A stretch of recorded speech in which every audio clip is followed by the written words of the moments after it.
Welcome friend. आपसे हम एक नई आज से हम एक नई योजना सीरीज शुरू करने जा रहे हैं गवर्नमेंट स्कीम्स को लेकर। अब जो भी गवर्नमेंट स्कीम समय समय पे आती रहेंगी उनके लिए हम लेक्चर के थ्रू कराते रहेंगे। और इसी कड़ी में आज की हमारी जो क्लास है वो है लेक्चर जो है हमारा वो है पीएम विश्वकर्मा योजना। अगर ये मतलब हमारा प्रयास सही लगे तो ज़रूर कमेंट करके बताना कि कैसा है। तो पीएम विश्वकर्मा योजना को समझने से पहले हम समझते हैं कि विश्वकर्मा कौन थे। तो इनको लेके अलग अलग मान्यताएं हैं। कुछ लोगों का मतलब कुछ मतों का मानना है कि विश्वकर्मा जो हैं वो सृष्टि के निर्माता हैं। विश्वकर्मा का मतलब है कि विश्व, और कर्मा मतलब जो करने वाला, जो निर्माण कार्य किया जिन्होंने, तो विश्व को बनाने वाला, विश्व की सृष्टि करने वाले विश्वकर्मा थे। वहीं महाभारत काल में अगर हम देखें तो महाभारत काल में जब पांडवों को जब हिस्सा बंटवारा किया गया था, अलग से जब 5 गांव देने की बात कही गई थी, मतलब नहीं, उससे पहले जब उनको इंद्रप्रस्थ आने के लिए कहा गया और उन्होंने जब महल बनाया था, तो जंगलों के बाद में जो इंद्रप्रस्थपुरी जो बनाया गया था नगरी, तो उसको भगवान श्री कृष्ण के कहने पर विश्वकर्मा ने ही बनाया था। यह भी एक मान्यता है। तो आज हम पीएम विश्वकर्मा योजना को देखेंगे। इसकी शुरुआत जो मतलब इसको क्यों किया उसका कारण है कि हमारे देश में मतलब बढ़ई हुआ, लोहार हुआ, कुम्हार हुआ और राजमिस्त्री हुआ, ताले चाबी वाले हुए, ये लोग हैं पर इनफॉर्मल हैं, फैले हुए हैं, इनके लेके कोई आंकड़े नहीं हैं। इनको कल्याण को कैसे काम किया जाए ऐसा कोई है नहीं। तो सरकार ने इनके फॉर्मलाइजेशन के लिए, इनके कल्याण के लिए ये योजना स्टार्ट की है, पीएम विश्वकर्मा योजना। तो इसको लेके कुछ मुद्दे हैं। तो मुद्दे ये थे कि ज़्यादातर लोग अनौपचारिक क्षेत्र से हैं, इसीलिए इनकी ग्लोबल वैल्यू चेन में इनकी हिस्सेदारी नहीं है, ये जुड़े हुए नहीं हैं। और इनको अधिकारों को लेकर जागरूकता की कमी है, उत्पादकता में कमी है, क्योंकि परंपरागत तौर से इन्होंने सीख लिया है पर कोई ट्रेनिंग वगैरह हासिल नहीं की है, इसलिए उत्पादकता जो प्रोडक्टिविटी है वो कम है। बदलती प्रौद्योगिकी के प्रति सहज नहीं, क्योंकि टेक्नोलॉजी फ्रेंडली नहीं है।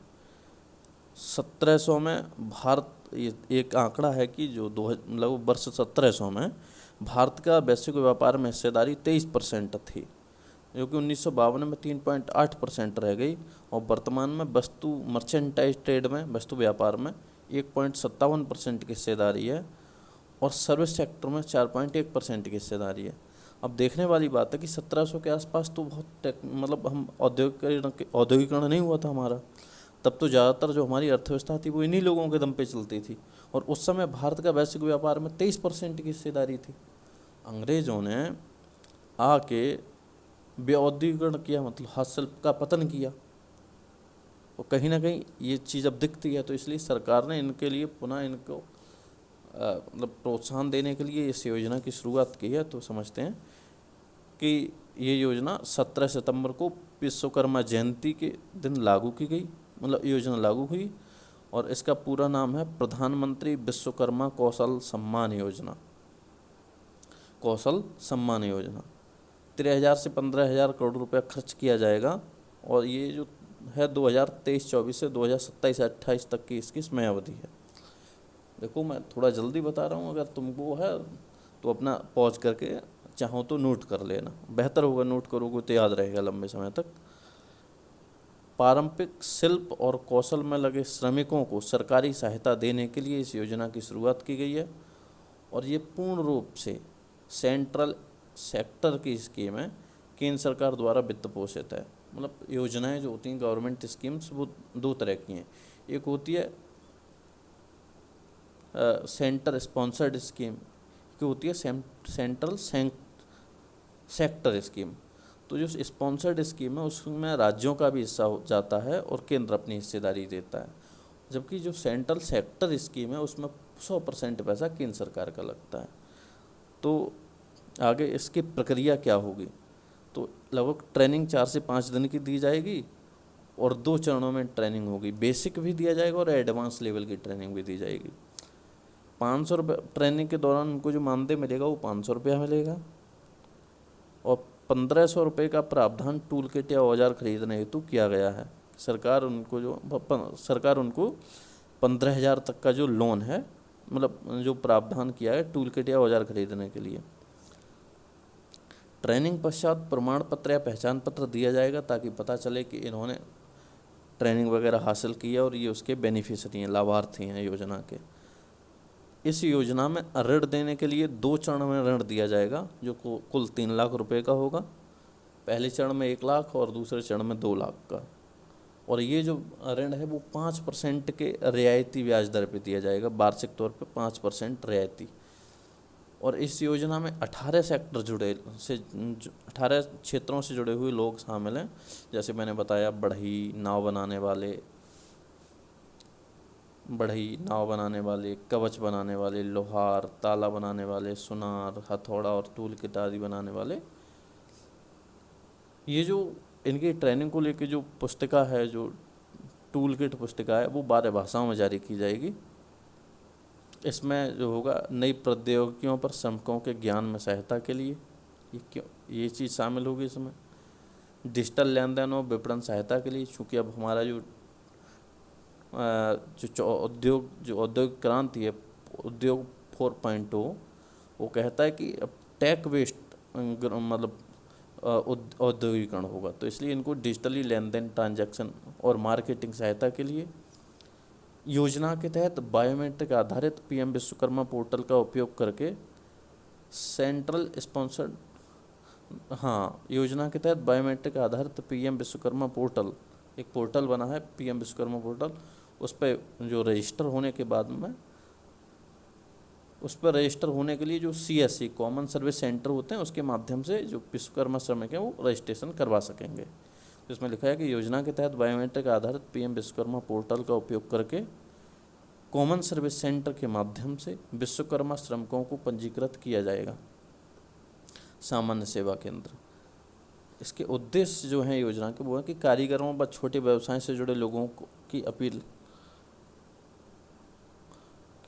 अपील करना, पारंपरिक कारीगरों व शिल्पकारों की समृद्ध परंपराओं को बनाए रखते हुए उनका विकास करना। अब जो पारंपरिक जो कारीगर हैं वो अब देखते हैं कि हमारा उतना डेवलपमेंट नहीं हो रहा है, उतना ग्रो नहीं कर रहे हैं, तो वो अपने व्यवसाय छोड़ के दूसरी तरफ जाने लगते हैं। तो कोशिश की कि वो अपने काम में बने रहें, ताकि इसीलिए उनको प्रमोट किया जा रहा है इन चीज़ों को। अगला पॉइंट है श्रमिकों के कौशल आय में वृद्धि में सहायता के लिए, स्किल भी बढ़ाई जाए और आय इनकम में वृद्धि होगी, इससे आसानी से ऋण उपलब्ध कराना। और इससे लाभ क्या होगा, तो इससे लाभ की बात करें तो अगले 5 वर्षों में 30 लाख परिवार लाभान्वित होंगे। घरेलू कारीगरों की आर्थिक स्थिति में सुधार होगा व सामाजिक आर्थिक स्थिति में भी सुधार होगा। जब आर्थिक स्थिति सुधरती है, सामाजिक स्थिति तो अपने आप ही सुधरने लगती है। अंतर्राष्ट्रीय स्तर पर भारतीय संस्कृति की पहचान बढ़ेगी, क्योंकि यदि हस्तशिल्प उद्योग फिर से मजबूत होगा तो कहीं ना कहीं निर्यात भी होगा, और निर्यात होगा तो उससे भारतीय संस्कृति की चीज़ों, जैसे जो भारतीय परंपरा के अनुसार बनी हुई चीज़ें हैं, जब वो एक्सपोर्ट होंगी तो उसकी पहचान बढ़ेगी। इससे कहीं ना कहीं भारत की सॉफ्ट पावर मजबूत होगी, निर्यात में वृद्धि होगी, कौशल विकास को बढ़ावा मिलेगा, भारत के आत्मनिर्भरता की तरफ ये एक कदम है, रोजगार के अवसरों में भी इससे वृद्धि होगी। अब देखा जाए तो इस योजना को जो योजना है इसको किस मंत्रालय के तहत चलाया जा रहा है, तो मंत्रालय इसमें शामिल हैं मूलतः मंत्रालय है MSME मंत्रालय। MSME मंत्रालय जो इसकी नोडल एजेंसी है, इस प्रोग्राम का नोडल एजेंसी जो है MSME मंत्रालय है। लेकिन इसको संचालन जो होगा इसमें साथ में और भी हैं, प्लस वित्त मंत्रालय,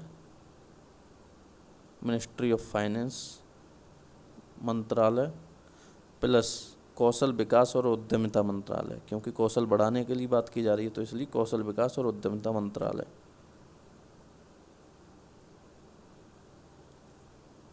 उद्यमिता मंत्रालय संयुक्त रूप से इस योजना का संचालन करेंगे। यही है, इतनी स्कीम है। ठीक है, बाकी अगर अच्छी लगी हो इन्फॉर्मेशन और वीडियो तो लाइक करें, चैनल को सब्सक्राइब करें और शेयर भी करें ताकि किसी को लाभ हो इसके चलते। ठीक है, बहुत बहुत धन्यवाद।